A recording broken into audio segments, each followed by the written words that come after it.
কোথাও একটি সুন্দর লাইন পড়েছিলাম, ব্যস্ত আমার তিলোত্তমা, সকাল বিকেল রাত্রি, ছুটছি সবাই সারাদিনই ক্লান্তিহীন যাত্রী।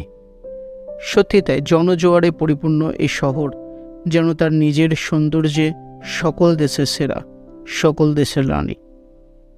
এর স্থাপত্য ভাস্কর্য যেন সকলকে একটি মায়াবন্ধনে আবদ্ধ করে রাখে। তবে আজ আমি এই তিলোত্তমা মহানগরীর কথা বলবো না, কথা বলবো এই মহানগরীর ঐতিহ্য, মহানগরীর গর্ব কলিকাতার ট্রামকে নিয়ে।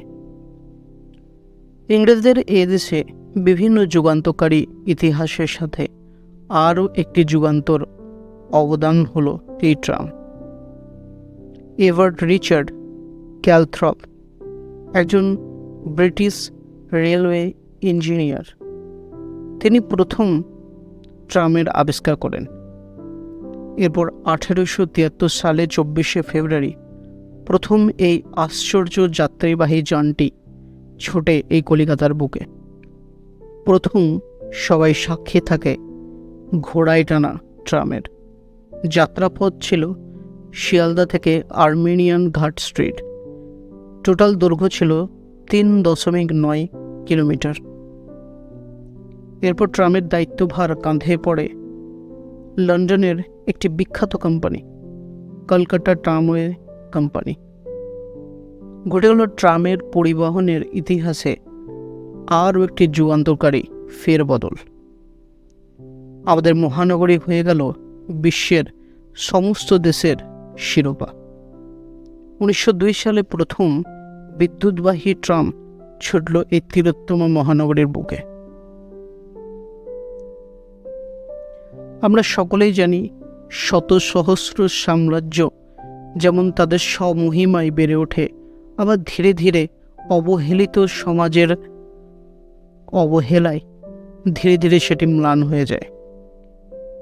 এই আশ্চর্য আবিষ্কার, আশ্চর্য যানটি ধীরে ধীরে তার উপস্থিতি মহিমা যেন এই অবহেলিত সমাজের বুকে ধীরে ধীরে ম্লান হয়ে যায়।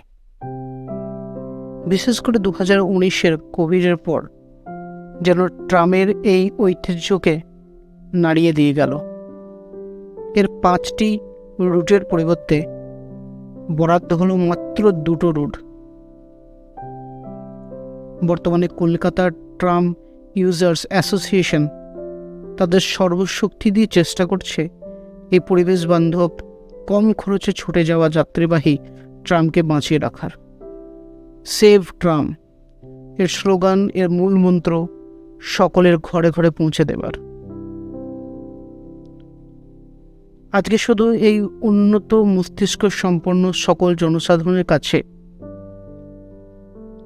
একটি মূলমন্ত্র হওয়া উচিত, আমরা সবাই একজোট হয়ে হারিয়ে যাওয়া এই কলিকাতা মহানগরের ঐতিহ্য, মহানগরীর গর্ব, ট্রামের মহিমা উপস্থিতি আমরা ফিরিয়ে আনবই।